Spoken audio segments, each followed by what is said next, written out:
The views and opinions expressed by the hosts and guests of the Side Project Live are not necessarily those of the Illinois Libertarian Party, the National Libertarian Party, Radio Fubar, Tuieville, LRN.FM, the kindly old neighbor on the corner, some random jerk who just cut me off on I-80, the entire Broadway cast of Hair, Bruce Rauner or Pat Quinn, or the Martian Invaders. So we'd like to invite you and all the members of your household to gather around and join us now for a very special episode of Side Project Live. And what's so special about it? I'm not wearing any pants. You know who likes special entertainment like that? My mom!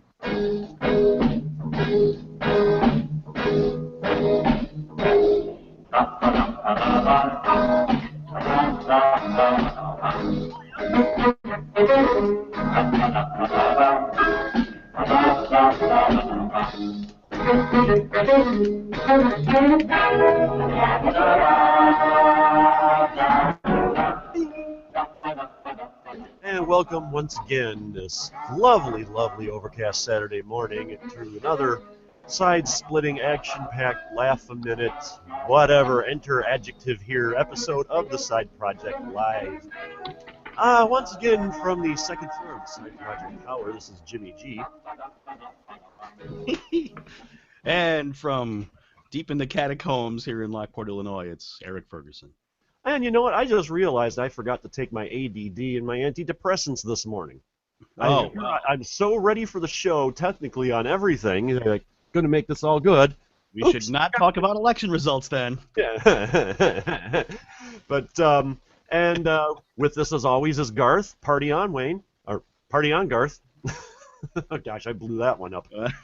But, just let people know, if you want to contact us, our Google Voice number, 815-200-4912. You can tweet us at the Side Project 2. That's our Twitter handle. Email sideproject2@gmail.com. And if you want to talk about us, whatever, use the hashtag TSPLive. Don't be surprised if you find stuff for the band, the Sugar Pies, which we had this first. So there you go. And with us today is Brian. There he is. Good morning. Morning. And before we go any further, I'm going to read our advertisement for the DuPage Libertarians, but I think I'm going to do it a little bit different today. You got a choice. I can do it in a Freddy Krueger voice, Hank Hill, or SpongeBob. Which do you choose? I was going to go for maybe like a British butler kind of thing. But I say go for Freddy Krueger. All right. I got to get into Kill for me. The Side Project Live is brought to you by the DuPage Libertarians. The DuPage Libertarians meets on the third Thursday of every month at 7 p.m. in Addison, Illinois at the American Tap Pub and Grill, located at 701 West Lake Street in Addison, Illinois. $5 burgers, craft beer. What more can you ask for?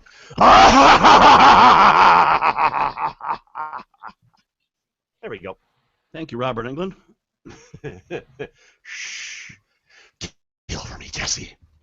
You've got the body, and I've got the brain. That's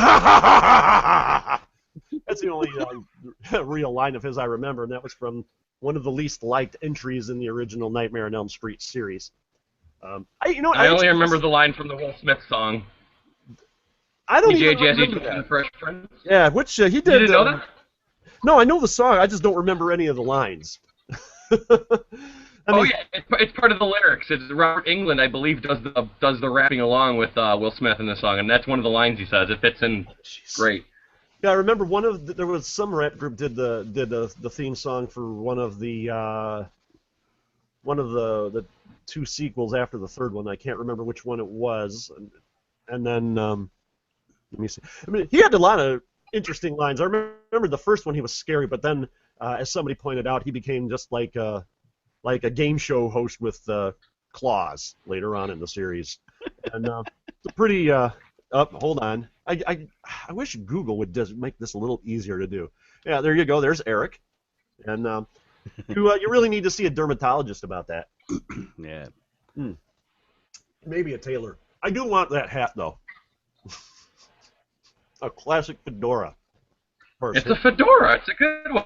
There's a place called Hats Plus in Chicago at Six Corners in Portage Park where I get my favorite hats from. They got good deals. They're American made. It's good stuff. Yeah, I want little plug there for somebody who doesn't pay you.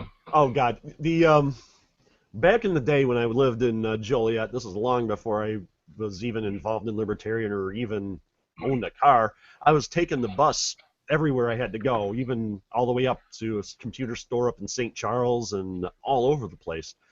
And I was riding the bus, and there were these two elderly black ladies got on, and they were just delightful. And there's this place downtown Joliet that sells wigs, and it's called and the name of the place was High Fashion Wigs. And we're riding by it, and one of the ladies go, "Ooh, look, High Fashion Wigs," and I'm just like, I just couldn't help but like laugh inside the way they were like fawning over the wig shop. Oh gosh, elderly ladies, man, they could be some of the most hilarious people on earth. Just look at Betty White. Yeah. Who used to be really hot. Yeah, I was going to bring that up there because I had heard through the grapevine that she actually did some nude photos back during World War II. She was a pinup girl back in the day. They're floating around on the web. You can find them. They're out there. Yeah, and I found them and I saw them, and she was pretty dang hot. Let me tell you. I mean, even fully clothed back then, she was pretty dang hot. So, hey, more power to her, man. I hope I hope I live as long as she does. So, but given my health record, maybe not. But hey, let me see. I read everything. What's this? Coffee time. Okay. So he's going to get a refill. Hey, you guys remember there was a story coming around the area where people were getting letters. Man, that little blower thing is blocking my face. There we go. There were letters coming around the city of Chicago, and I think all over the state, where they were getting people were getting letters stating that they hadn't voted, and here's a list of your neighbors that have voted, and if you don't vote in this election, we're going to tell your neighbors. I got something similar in the mail the day after the election. Now, it doesn't list my neighbors, but it says public records show that you did not vote in the 2010 elections. Of course, it ignores that I didn't vote in the 2013 elections, but that's a side point, I guess. The information was taken directly from the state voter rolls, which are available for public inspection, but sometimes errors occur. To improve your voter report card, we strongly encourage you to go to the polls on Tuesday, November 4th to participate in the general election. Remember, I got this on the 5th. Okay, so a lot of good it did. To find your polling location. Americans for Prosperity works to encourage all voters to exercise their civic duty and vote on Election Day. Your voice is needed, so please do your duty and go to the polls and vote on Tuesday, November 4th. Sincerely, Americans for Prosperity. And they are located at 2135 City Gate Lane, Suite 420. That's interesting. Naperville, Illinois, 60563. So, pay them a little visit and tell them that you don't appreciate them doing this, because as far as I'm concerned, even though it's public record, I have a big problem with this. Yeah, it's public record, but I don't think if anybody wants to know if I voted, let them find out. You don't have to be telling my neighbors or telling anybody or telling me that I need to go to vote. I'm going to go vote. If I feel there's somebody on the ballot worth voting for, don't shame me into voting. So there goes my little soapbox for the morning. I often ask people not to. It's like, if you're not involved, if you can't name one of our, U.S. senators, please don't vote. Don't participate. Mm-hmm. And when I voted on Election Day, if I didn't know anything about the candidate, or if I had no interaction with the candidate or whatever, I didn't vote for that office. I pretty much voted all of the Libertarian candidates because I've had an interaction with all of them. Should we retain this judge or not? I didn't go to court, so I voted no on all of those. And I only voted non-libertarian on one issue. That's only because A, there was no libertarian running, and B, I actually talked to the guy, and I brought this up before. It was I can't remember his first name. His last name was Callahan. What's that? It was a sheriff candidate, wasn't it? Sheriff candidate in Grundy? Yeah, sheriff candidate. His last name was Callahan, and I keep forgetting to ask him if people call him Dirty Harry. Right. Because, Dirty Harry's last name was Callahan. Right. And my second favorite movie series behind the James Bond series, I might add. So, there you go. But as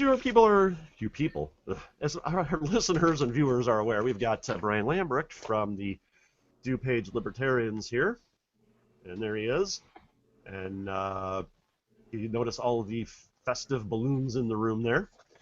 Now, refresh my memory. Now, you're not only the head of the DuPage Libertarians, but you actually got a position in the party now too, right? Yeah, they threatened me with a title. I am, as of the convention, which both of you did exceedingly well at in your morning show at the convention back in September, I was given the title of Field Operations Division Director. I think there's been some before, but it had recently been vacant. Nobody had really done anything. And with all the work I've been doing in DuPage, I've kind of already been a Field Operations Division Director. I've been involved in almost everything. So I said, sure, I'll take the title. At least that way it gives me a little bit of authority. Not that as a libertarian we want to have authority to abuse, but it really does help when I'm talking to other people. It gives me a little bit of chutzpah that I need when I want to go, walk into an editorial board's room, or I want to call up a producer of a radio show or a television show. Who are you? I'm just a guy. No, now I'm the Field Operations Division Director for the Libertarian Party of Illinois. Thank you very much. So the title does help. It does come in handy, and I've been using it. Oh, boy. And I'm also the chair of the DuPage Libertarians, which I take a lot of pride in, and I'll talk about that in a little bit, too. So, okay, so you're the chair. Who is the sofa and who is the credenza? That would be Jennifer Floyd, and that would be Josh Hansen. Josh Hansen. Josh is very cozy. You know what? It's funny, Josh Hansen, I've told this story before. There's a guy at work who I don't really get along with too well, but that's a topic for another time. But I was telling him one time this is a couple of years ago, about my podcast and my philosophy and all. You know Josh Hansen? And I'm like, no. He goes, yeah, he's running, I guess, Secretary of State. I play soccer with him every Sunday or something like that. It was like, wow, small world. And then I brought up something about Julie Fox, and somebody else at work knew her, which I thought was interesting. And I'll tell you what, in this last election, Julie Fox was an easy sell. I've got people that usually vote straight Republican or straight Democrat to vote for her, because. Same with me. Yeah, I mean, you tell her she's the only person who's an accountant running for that office, and you're like, people are like, shouldn't somebody working with money be an accountant? And then they're like, yeah, we'll vote for her. But sadly, she didn't get the 5%. She got just shy of it, and that freaking sucks. That sucks. Are they still counting the absentee ballots, or is that done? No, they're still counting them. They're going to have a final tally, I believe, on November 30th. And it looks like Julie's number, the number of votes she's got is definitely going up. But whether it's going to creep up, it went up from 4.75 to 4.80. It's doing good. The only thing is, for her to get over 5%, the last of the votes that need to be counted, she'd need to get a pretty tall order. So it's possible she could still get 5%, but we're not holding our breath on it. Yeah, that's really a shame, because, like I said, in my opinion, she was our strongest candidate, and she ran a pretty good campaign. I did have like one or two. Oh, I dropped my pen. Nah, screw it. I dropped. She had like one or two. I had one or two minor quibbles with her campaign, but I mean, other than that, Thomas Hill did a really awesome job. I mean, working that campaign, being her campaign manager. I mean, he really knows his stuff, And kudos to and they gave a great speech at the election night party, which you didn't come to, Jim. Yeah, well, I had to take my daughter to dance. Which is admirable. But no, Julie, there were 5 candidates that were there, and at the end, I had all of them give a speech, and I saved Julie for last because I knew she'd give a good speech. She did really well. She was the star of the night, and Thomas spoke with her. There were tears in the room, and there was lots of emotion and lots of hugging afterwards. Despite not getting 5%, it was still an awesome celebration. I'm sure. I mean, I don't know about you, but I've actually been to Julie's house for a party before. She had a 4th of July a few years ago. Me and the wife and the kids went up there, and she can throw a party. Let me tell you. And Julie's a party girl. oh, she is, and I happen to know that her and my wife are going to go out thrift store shopping sometime soon. Now that the campaign is over, they've got plans. Oh boy. uh-oh. They're going to come home with a thrift store. Yeah, I don't have room for any more. There's already 2 thrift stores they're not using in the garage. They are not coming home with another one. I'd say garage sale, but you probably have to get a permit for that. You need a license to run a thrift store, so there you go. Yeah. You know, while we're at it, let's shut down all the lemonade stands because they're making food without a permit. We don't know if their kitchens are clean. Yeah, they didn't mix it in a stainless steel vessel. Yeah, I always bring up the argument. When's the last time you heard of somebody getting sick at a national food chain, a national restaurant chain? All right, when's the last time you heard of somebody getting deathly ill at someone's backyard barbecue or at a potluck in a church basement? I rest my case. I know. There was this goon on the YouTube. I just happened across a video the other day complaining that there isn't nearly enough regulation over big companies and stuff. Like, are you out of your mind? You know, the peanut butter factory with the hole in the roof, you know, and people got deathly ill is ridiculous. No amount of regulation was going to fix that. You can pass all the laws you want. If you just don't obey them, they don't matter. Mm-hmm. Yeah. I used to work at a fast food restaurant in Joliet, and this fast food restaurant at one point introduced soups while I was working there, and the building was so old and decrepit. The only place that they could find to put the containers for the soup, the warming things, was underneath a leak in the roof. Oops. Oops. I also got yelled at for putting out a fire in the shake machine. What else? The air conditioning was not working in the kitchen area. Their reasoning being, quote, if we fixed that, then we would have to fix the air conditioning in the entire restaurant, unquote. So they eventually tore it down and built a new one on the same spot. But yeah, I mean, I just, yeah, there were several codes being violated. And the funniest thing about it, there was this one guy that came in all the time and work in the French fry machine. And he would always come in freaking drunk as hell. And they just let him work with the hot oil. We knew who the Will County health inspectors were. We knew what they looked like. So every time they came in, every time you saw them come in, the store manager always had a can of yellow paint and a paintbrush at the ready.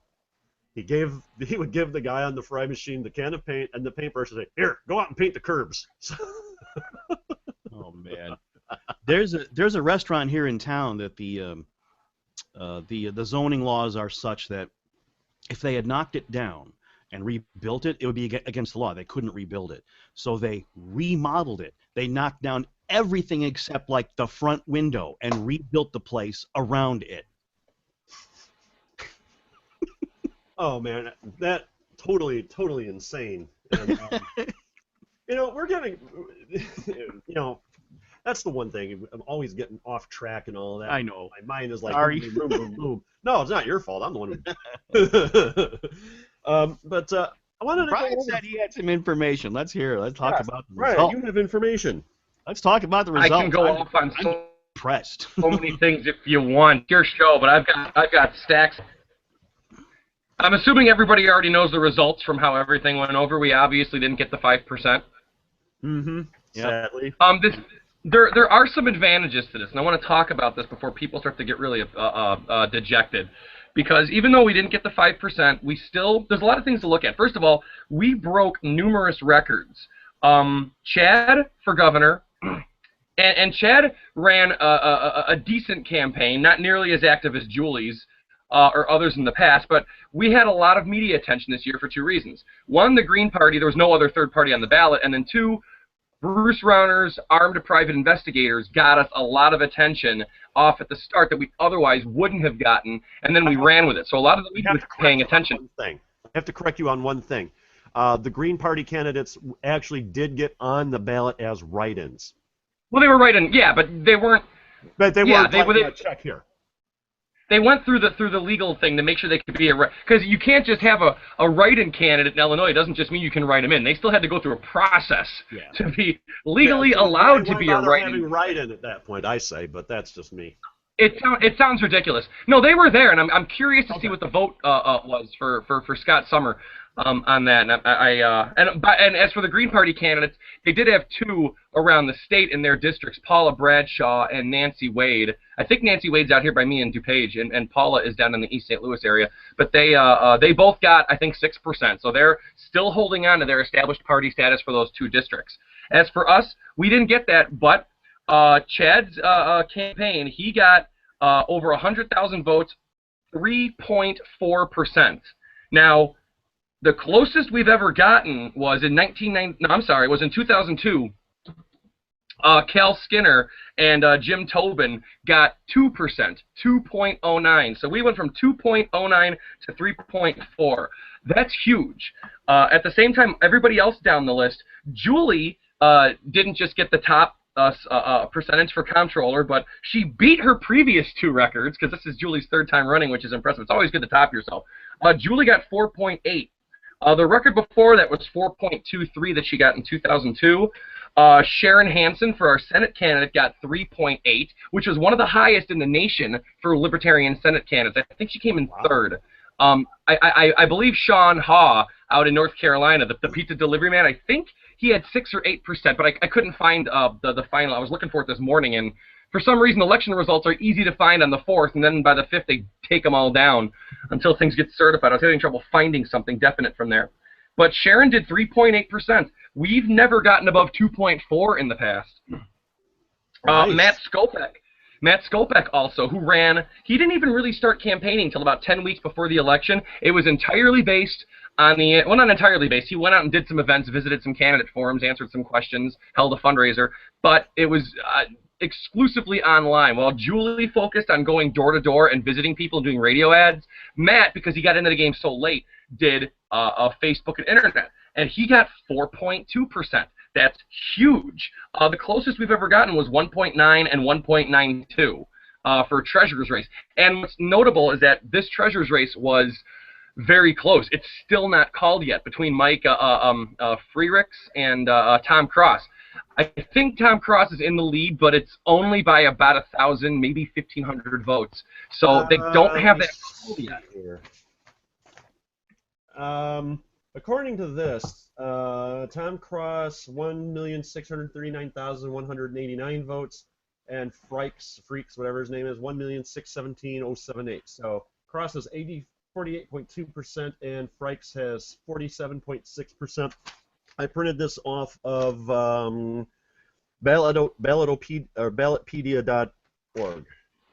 And I printed that. When did you get that from Ballotpedia? This morning.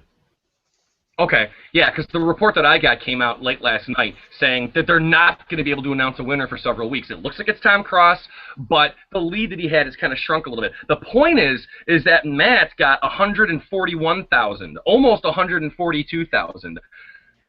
We swayed that. I mean, who knows, you know, as we know, everyone says, oh, we take votes from Republicans or Democrats. We've seen that's not true. Exit polls were showing we were getting 5% from liberals, 3% from moderates, and 2% from conservatives. We proved that we take more from Democrats in Illinois than we do from Republicans, which means we had an input on that particular race. Matt Skopek, in the treasurer race, he got 4.2%. He really didn't do anything in that race. I mean, as far as, you know, influencing the other parties. But if you go down the list, we didn't do anything in the Attorney General or the Secretary of State, you know, races, or the You mean during the campaign or just in the final tally? I mean, in the final tally, what we got now. I mean, it's pretty much even. Well, I mean, if you just cursory glance. I mean, you just broke the numbers down, but if you just do a cursory glance, I mean, we take just as many. You know what? I hate that. I'm really trying to get out of using that. Take votes, steal votes, whatever, because we don't take, we don't steal. We convince, we earn. Sway, we earn. That's probably we earned those votes from those people.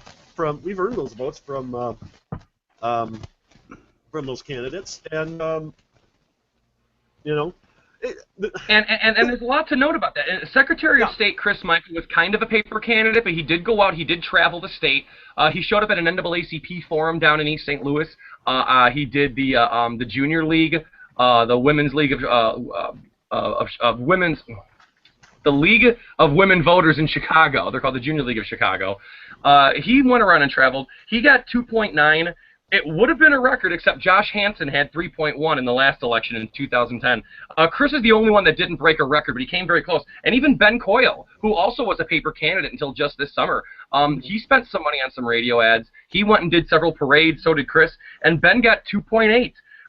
That's still a record. The closest we've gotten was 2.51, and that was in 2002. So even though they didn't do as good, we're still breaking records. And they're by very, very large... They're by very, very large amounts.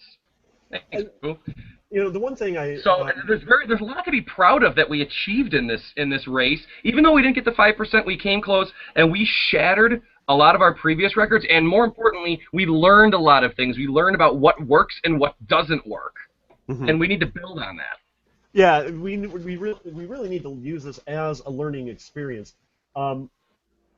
Julie And I've been having this thought for the last week or so. Next state party convention, we really, really need to have Thomas Hill put on some sort of a how to run a campaign workshop, because I think he really knows what he's doing with this sort of thing. Well, he's been involved in many different libertarian organizations. Is it what's the one he's involved with now? I can't think of it. It's with Lee Wrights is part of it. It's with Illinois Policy Institute, but it's an offshoot, and I can't remember what they're called.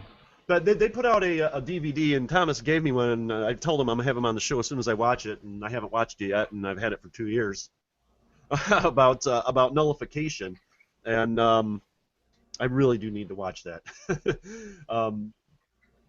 Thomas is very good, and he's really, because again, we got to realize, we're volunteer candidates.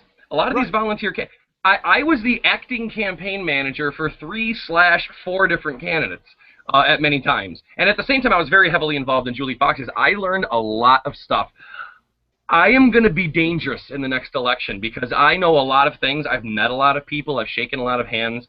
I'm actually working right now. After I'm done with this, my goal this weekend is I'm getting some thank you cards written. I'm going to send out some thank you notes to the journalists, the reporters, the producers, anybody else that we worked with that was nice enough to call me back, respond to my emails, and say, hey, yeah, bring your candidates down to the radio show or the television taping or whatever it is that we're doing. So I want to let them know, hey, we appreciate it. You guys did great. Even some of the people that cooked us publicly, they still talked about us. They were still willing to listen to us. A lot of people, a lot of journalists attacked us unfairly, but there were some that were very fair. There were some that attacked us, and their criticism was straight on. And as volunteers, people don't realize that Julie, when she shows up at a candidate forum at night, she was working 8, 9, 10 hours that day, especially if it was end of the month in October.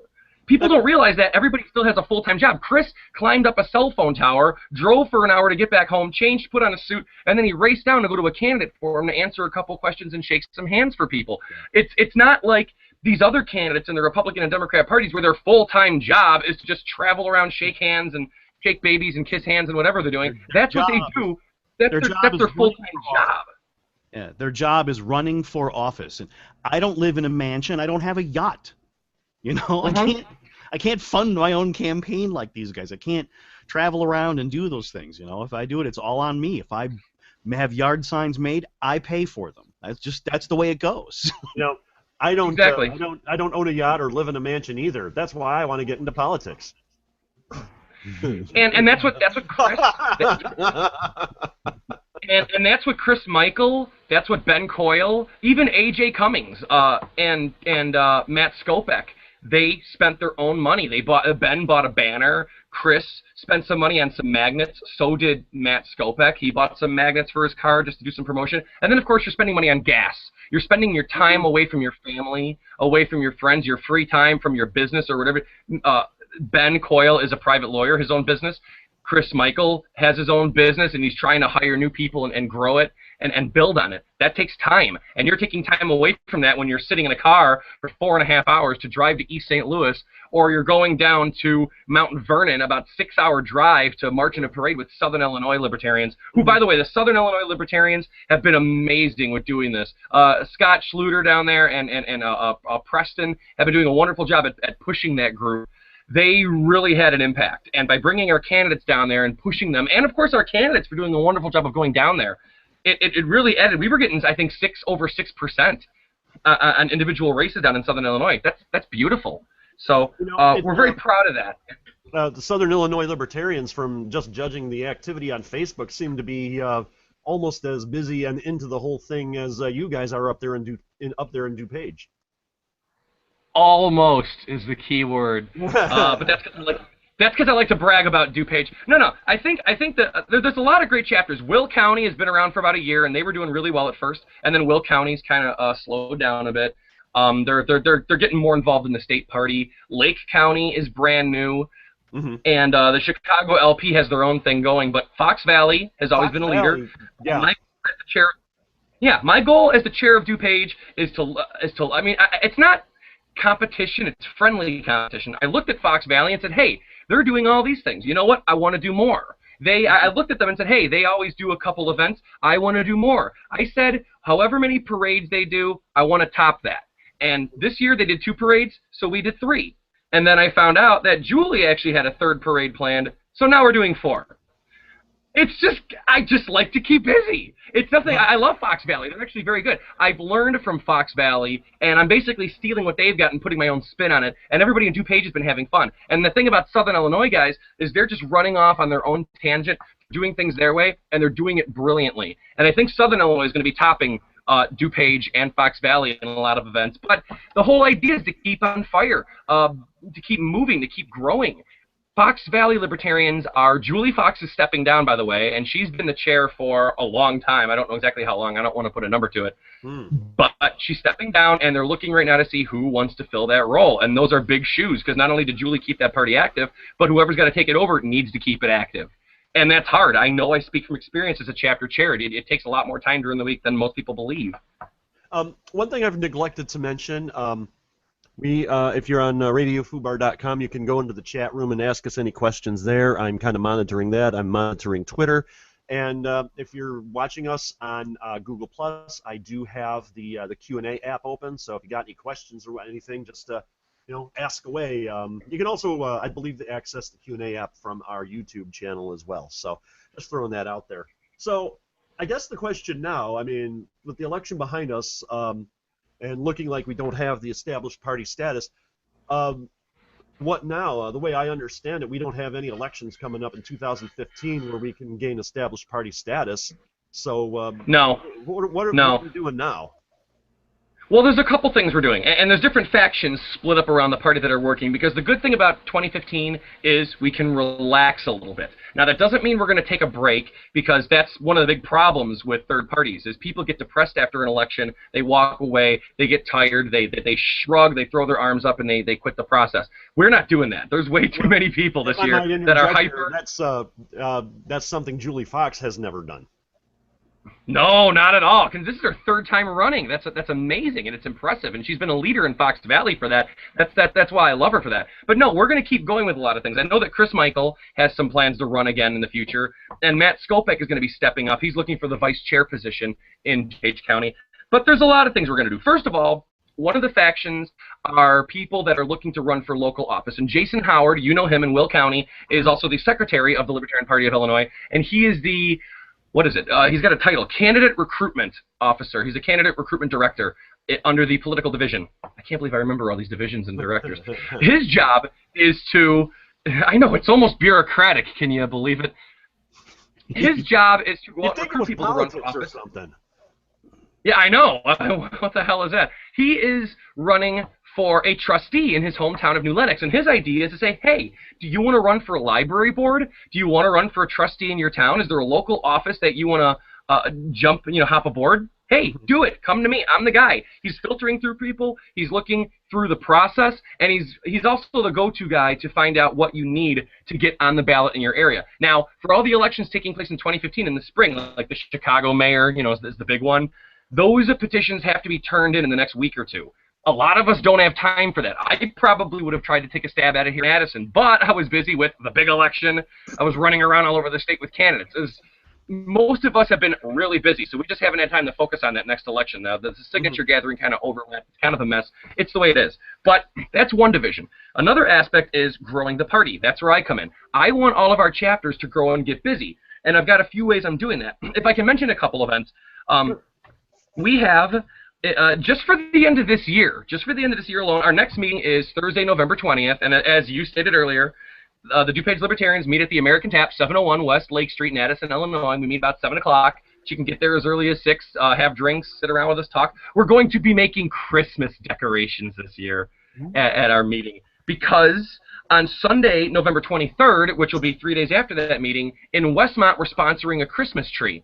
It's going to be in Veterans Memorial Park, and this is one of the things I'm doing, is trying to get the parties, trying to get the chapters to get more active in their community. All right, here's a sponsorship. There's going to be a canned food drive going on, and there's going to be other charitable events that will be taking place. You can donate money. You can donate food and clothing to these groups. We're taking part by getting the Christmas tree. We're going to decorate it. We're going to make ornaments that are liberty-orientated. I don't know how that's going to be. I think we're going to get some big plastic ornaments, gold and cobalt blue, kind of the colors for the Libertarian Party, and just write some Libertarian quotes on it. I know Jennifer Floyd is going to be getting some foam and making a giant logo of the DuPage chapter logo to put on top of the tree. They're going to have lights. It's going to be fun. So we're going to do that at our meeting. Jenny is she's really good with the whole visual arts thing. She's an artist. She's very talented. I couldn't do all the amazing stuff that I do without Jenny. Most people don't. They see me talking, they see me displaying videos and putting artwork up there. Jenny is the right and left hand behind that, making things happen. So she's very talented. I couldn't get this stuff done without Jenny. She's behind the scenes a lot more than people realize, which is good. Then we're doing a parade, Saturday, November 29th. It's a nighttime Christmas light parade. It's a holiday parade. Frosty the Snowman is supposed to be there himself leading the parade. I don't know. This is a rumor. But we're going to be there. And the beauty of this is we're going to be marching in a parade, and as you've been with me in parades before, I don't have to yell at people to vote for us. I'm not a candidate. We don't have to carry banners of people's names. We can just carry a banner that says DuPage Libertarians, walk around and say, hey, here we are. We're your local guys. We exist. We want to have fun. We don't have to be shoving anything down people's throats. It's not that we generally do that, but it's politics. You understand the game. We can finally relax and have fun with this parade. So we're doing that, and then, of course, we got our Christmas party, our holiday party. Thursday, December 18th, we're going to meet at a Lou Malnati's out in Schaumburg. Ooh. It's great pizza. It's going to be good. It's going to be fun. We're going to have a white elephant gift. A white porcupine gift exchange for everybody to take care of. I think $20, $25 is the limit that we're going for on that. But everybody's welcome to come out to our next meeting on November 20th or to the Christmas party December 18th. And, of course, there's the holiday parade and the holiday tree decorating that we have. Everything you can find out at DuPageLibertarians.org. We are keeping busy, and that's the point. After the election, we don't want things to slow down. We want to keep going, keep having fun, and then 2015, we've got a lot of projects. And do you want me to launch into some of these projects, or are you getting tired of hearing me talk? Well, yeah, I always get tired of hearing you talk, but hey, it's on topic, so go for it. All right. Well, there's a couple things. First, our goal as the DuPage Libertarians is to focus on 2015. We're going to put a lot of energy behind this. While we're doing everything else, our overall goal is going to be try to find a way to get rid of red light cameras in DuPage County. We're going to look and see if we have to get signatures on a petition to get a referendum put on a ballot. Maybe we can try to have some kind of challenge in court. We don't know. We got a legal team that is trying to find the easiest and best way to make this change in DuPage County and see if we can make red light cameras illegal and get rid of them. And it's a great topic because it's a great issue. Who the hell wants to not be against red light cameras? Unless you happen to work for the company that's making a killing off it, or you're a politician that's getting that extra revenue, most people are against these things. The research is there. We know that they're dangerous. We know that the whole idea of safety is a bunch of BS. Nobody falls for it. The Chicago Tribune did a study about 3-4 years ago where it was proven that almost 73% of the red light cameras in the Chicago area had the yellow light shortened by a second. Yeah. Yeah, and they're still going through that now. Or they're. Yep. But we've. Go ahead. And the interesting thing is that there are some communities that have actually put a timer next to the yellow light, and that's actually reduced. That's actually reduced accidents more than any red light camera ever did. Yeah, there's a group we've been working with called the Citizens to Abolish Red Light Cameras. They're in Chicago. They protest almost every Saturday. They were going to protest today, but I guess the weather was crappy, so they canceled. But we've been out there at their events. Ben Coyle and Matt Skopek both showed up a few weeks ago, and they campaigned, but we were working with the group, and there was a gentleman there. He had his camera, had his timer, and he was there checking all the lights at the. It was a big intersection. There was like several different cameras going on at once, and he was checking all of them and recording it, filming it, getting the evidence, because they go to court. They bring the evidence, they present it, they say, look at this is dangerous, this is illegal. Of course, we want to get rid of red light cameras, but if they're going to be here, let's at least have them following their own damn law that they're supposed to follow with the length of how the lights are supposed to be. They're not even doing that. So we want to fight that. We want to challenge it here in DuPage. That's our first thing. Our second thing that I'm going to be doing as kind of a side project with Jennifer Floyd is... Most people don't know this. I'll give you a quick brief history. The Libertarian Party of Illinois was formed in the same year as the National Party, the Libertarian National Party. And they were both formed in 1971. But the year before, in 1970, the DuPage Libertarians were formed. The DuPage Libertarians actually predate the state and national party by 1 year. And back then, this is kind of funny because I've been doing the research now, they weren't called the DuPage Libertarians or the Libertarian Party of DuPage County. They were called the LCD, the Libertarian Club of DuPage. And I've been in touch with some people. One of the first founders, she calls herself a den mother, Fran Holt, was there since the beginning. She put me in touch with a man who now lives in California named Patrick Peterson I've been talking to. He was the chapter chair from 1979 to 1988. That's the first 9-10 years of my life. I was born in 1979, and this guy was leading a group of libertarians here in DuPage. So what we're going to do is Fran has a lot of photos, and Jenny and I are going to take some time to scan these photos, digitize them, clean them up, whatever needs to be done. I'm going to build an online archive of this. I want to try to get a record of all of the state chairs, the candidates, the different initiatives we've run, and different projects that have happened over the years. And we're going to start filming a documentary about the DuPage Libertarians. And of course, you can't talk about the DuPage Libertarians without talking about the state party, because many times the DuPage Libertarians were the state party. So we're going to be looking into that, and I'm going to try to find some comparisons, and it's going to be a nice, beautiful project. It'll allow me to be an artist again, but I can still focus on doing libertarian things, because all the videos I made last year, I made 3 instructive videos with Jenny. Jenny and I made 3 instructive videos for how to petition, and we made 14 political ads. I made 1 stupid video with me singing out in the middle of a snowstorm. That's the most creative thing I did last year. So I'm looking forward to doing this documentary, because I need to do something other than just straight, boring political talk, informative, blah, blah, blah, blah. So I think this documentary will be really cool. I think it'll give people a sense of pride in Illinois, in DuPage County, and in the rest of the state. It'll be very informative, and I think it'll be a great thing throughout 2015 and 16 to get people excited, motivated, and then get us some candidates for 2016, because here's the advantages we got. Even though we're not an established party, there's a few advantages to that. For one thing, once we become an established party, the rules change. Now there's a whole set of laws that we have to follow as a party. And that's annoying. It's irritating. There's going to have to be some restructuring to go on. We're really going to have to brush up on the legality of our party to make sure we don't trip, because we know that the Republicans and Democrats are going to be watching us to catch us on some stupid glitch that we mess up on. So not having established party status, that buys us a few more years. The second thing is we're going to have some help in 2016, because we're going to have a presidential candidate in the ballot. And the presidential candidate right now, it's looking like it's going to be Gary Johnson, is going he just to announced be the other day that he was going to run. Yeah, exactly. And if he ends up actually becoming the candidate, we're going to get a lot of money from the National Party and from, the Gary Johnson campaign to get him on the ballot. And who's going to be on that ballot with him? Our Senate candidate. So we're not going to be as stretched thin or as strapped for cash as we were this year in our ballot access race. And of course, this year we got challenged. They generally don't challenge us in presidential elections. They don't care, which means whoever our Senate candidate is going to be has an opportunity to get 5%.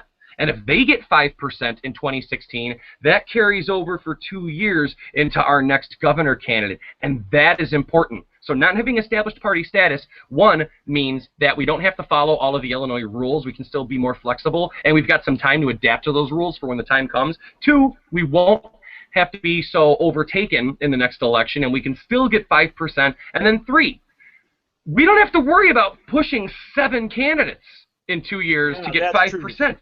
That's true. We're pushing one. We're pushing. We can. Of course, we're going to help promote Gary Johnson, but in Illinois, we can put all of our effort behind whoever that Senate candidate's going to be, and that's a great advantage. It's going to be a fun project for us to have. So, of course, as we all know, as we've all learned in this, we need to pick the right person, the right candidate, the best person to campaign, go out and make this happen for us. So, and of course, we're looking for that person right now. I was going to say, hasn't there already been a couple of people expressing interest in running for Senate? There have been. The only person I can talk about, because there's a few names and I can't confirm it, the one that has shown interest is Chris Michael, or a candidate for Secretary of State. And he didn't do very well as Secretary of State because it's a Secretary of State position. It's pretty terrible.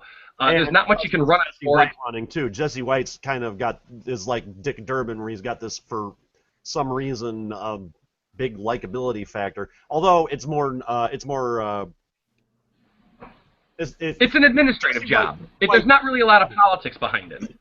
Yeah. Yeah, I mean, okay, so we know about that. And honestly, I would run for office myself, but don't want people finding about skeletons in the closet, and B, no idea, I'm really not living a kind of a stable life right now as far as where I live and all of that. So I mean, that's kind of been throwing decisions to the wind.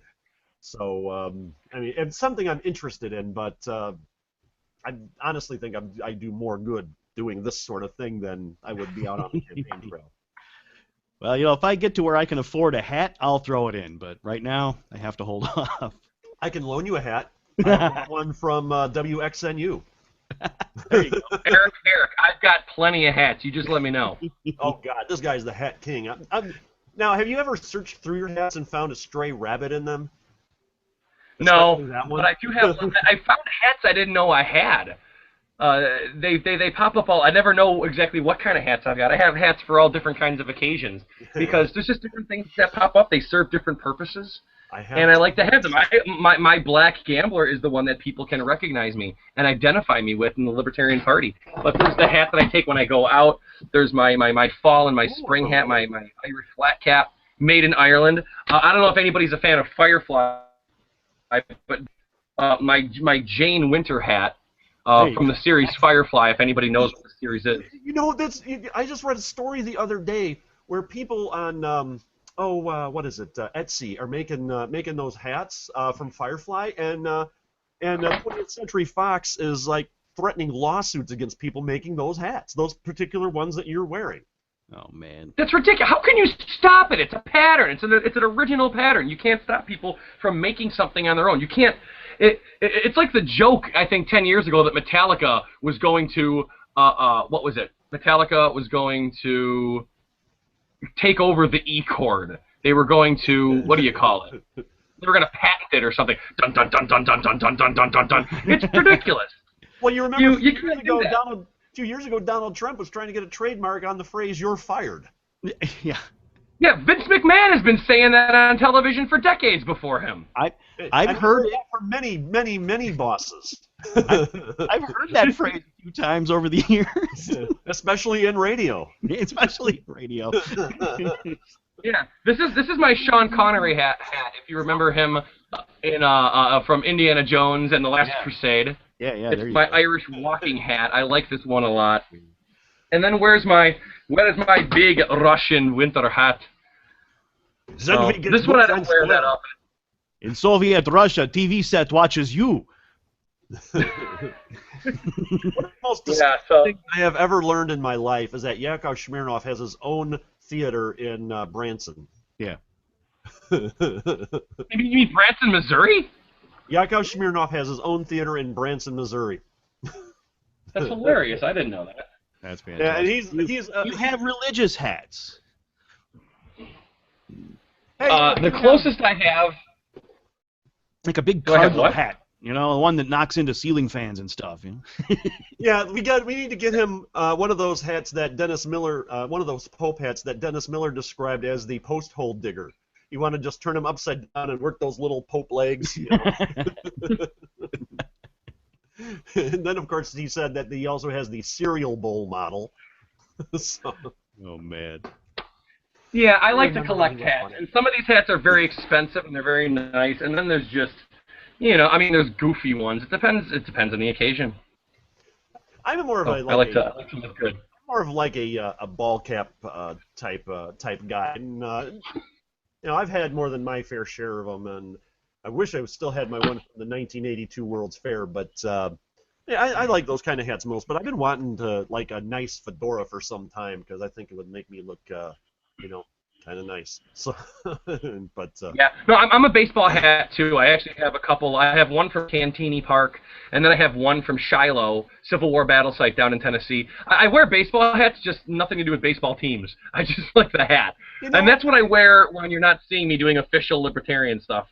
yeah, I don't have any for baseball teams either. I had a Cubs one years back, but it's long gone, and I just prefer. I got my favorite hat right now is when it's, and yeah, I keep forgetting to do this. There we go. It has Arizona emblazoned across it, and my mom actually I've seen when we were out, when my mom was when we were out in Arizona this last summer. My mom gave me a bit of advice, and everybody going traveling across the country might want to take up on this piece of advice. If you're looking for souvenirs of your city or whatever, or wherever you're going, and you don't want to pay like $1 bazillion, go to Walgreens. Mm-hmm. Go to Walgreens, and it especially worked out for me being an employee with the employee discount and all. But even without that, you can get like, and that Arizona hat of mine, I originally thought that thing was just like an iron-on patch, but it's like a patch, but it's like actually sewn on, and the hat is like really good quality, and but yeah. If you travel, you want souvenirs, don't want to spend a whole ton of cash, Walgreens. I'm throwing that out there. I like the stitched-on hats too. That's why I got my Shiloh one. It was a little expensive, but it's great. And nobody knows what Shiloh is. It gives me an excuse to start talking about the Civil War to random people. But yeah, these other hats. I mean, I spent a lot of money on this one that I got from that place, Hats Plus, that I mentioned earlier in the city. Same thing with my fedora. I just don't wear the fedora because too many people kept making the joke that I look like a Hasidic Jew. And it's like, no, I'm trying to look like a 1950s detective. I'm trying to look like Jimmy Stewart. I got sick of it. It was funny the first time, but the joke got old. Somebody, Mr. Stewart, I want a piece of you. I can't do Stewart impersonation. That was from a Saturday Night Live bit, the missing scene of It's a Wonderful Life, by the way. I love Jimmy Stewart. I'm a classic film guy, and you know this. We've talked about classic films and silent films in the past. So, but yeah, I want to get myself a nice fedora, but I don't want to wear the black one because people keep making the jokes. I think, and this one doesn't fit either. It's a little tight. My Gambler fits perfect. So I think I'm going to get myself a maybe like a nice dark brown or a dark gray, charcoal gray fedora, and then of course I got to get some outfits to wear with it. But the fedora goes well with a suit. You can get away. And then, of course, there's the Target fedora, the Walmart Target fedora that everybody wears. I hate that. You know the little cheap one I'm talking about? I think so. Walmart's got like this one rack. It's on the end cap of where they sell like the underwear or something, and then they got like hats there. I actually bought kind of like an outdoorsy like hiking type hat. That's it's long. It's kind of like looks like the Outback thing for when we went out to Arizona and we went out hiking, and yeah. I was wearing that all over the place, and I went into a convenience store. I'm thinking I'm like self-conscious as nobody out there is wearing any. And I went into this one convenience store, and I'm like, yes, I know I look like a tourist. And the lady behind the register goes, you look like the only smart one in this entire building. So I'm like, oh, well, hey, that's cool. Man, because you want to protect your ears when you're going out there or up in the mountains from all the sun and all of that, and a nice hat like that is the way to do it. Yeah, plus a lot of my friends like to wear shades. I don't like shades. I'd rather have a hat to keep the sun out of my eyes. It's just, you know, and of course keeping shade off the back of my neck and my ears. So yeah, I appreciate that, but I'd rather wear a hat than wear shades. Because if you wear shades, you're still not protecting the rest of you. I like them. Yeah, I wear glasses, but I got this really nice pair of prescription bicycle riding sunglasses around here somewhere, and having not ridden my bicycle much this last year, I'm probably not going to ride much for at least for 4 months. Haven't really used them that much, but you know, we're coming close. This has been Hat Talk. And I think I'm going to submit that to This Week in Radio Fubar. A couple of minutes left here. Anything you wanna bring up? I would say plug, but you've plugged quite a bit too. So. I had a lot to. Thank you for letting me cover all these things. My whole point of coming here is not just to promote all these events that we've got going on, but to tell people, hey, I shouldn't say losing. Nobody was anticipating a libertarian winning something, but getting the 5%, we didn't get that. It doesn't matter. We still had a huge victory. We still smashed our previous records. Our membership rate is up. More people are getting involved than ever in our events. Things are going really good. Don't anybody get discouraged. If you've been thinking about coming out to a chapter meeting, do it. Get involved. Come and march with us in these parades. Come help with the documentary. Come do research for other candidates. Join somebody's team. There's always people that can go out and hand out pamphlets, go door to door, stay at home and work on the computer, build a website, do some graphic arts, make some flyers. There's so many different things. Pick up a phone and make some phone calls to some radio people or some businesses. If somebody needs to get a flyer or a banner printed and you know somebody that can do a banner or somebody that can do the graphic artwork, help us. Help network. This is the time to get involved. There's so many great things that are going to be going on in the next 2 years, and we don't want people to be discouraged. We want people to have fun. Yeah, I brought up a while back, I think on one of the party Facebook pages, this is the time where you need to start building relationships. I mean, the sooner you can build them and build them with people and get people to thinking about, stuff that about the libertarian philosophy, not the party, the philosophy. I think it's more important to promote the philosophy, because then once you get that, they'll see that there's no other options at that point. But yeah, I mean, you get those relationships built, and then that translates into success for the self-ownership, the philosophy of self-ownership. Yeah. How many governors do we have to send to prison before you stop voting for the establishment? As I said earlier, I don't remember if I said it on air or not, but here's a fun fact. Out of the 3 governors this state has had in jail, 2 of them have come from the Kankakee area. Just throwing that out there. So, if you're from Kankakee and you're running for governor, expect your room. We've got one waiting for you. So, at any rate, with that, we're going to go ahead and wrap it up here. If you're listening to us on LRN.FM or listen to us live on Google Plus or whatever, and you want to get to some of our back episodes, you can get to us at tsplive.com. That's where we will put the archives up. Also, I keep forgetting to mention this, we do have a YouTube page where the video from the episode will show up, and it takes about an hour for it to show up. Just search for the side project on there. Let me see. We're in the iTunes store, and I'd really, really appreciate that if our listeners would go in there and leave us some reviews. RadioFubar.com, Saturday mornings, 9 a.m. Central, if you want to listen to the live show. If you friend us on Google Plus or on Facebook, we'll have a link to we'll put up a link to the video. I'd like to find a way to get a permanent link so that I don't have to keep changing it, so I can announce it on here. But if you just fan us on Facebook or circle us on Google Plus, you can get that.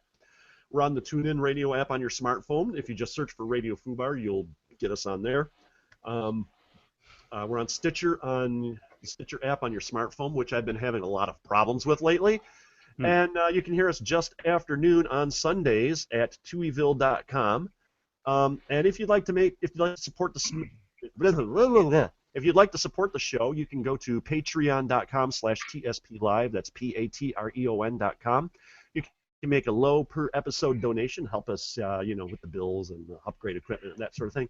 Or if you want to have a nice shirt with Side Project Live emblazoned on the chest, you can go to radiofubar.bigcartel.com. We've got some there, and then we've got some for all of the other Radio Fubar shows. And with that, it is 10 o'clock, unless you're listening on Tweetle.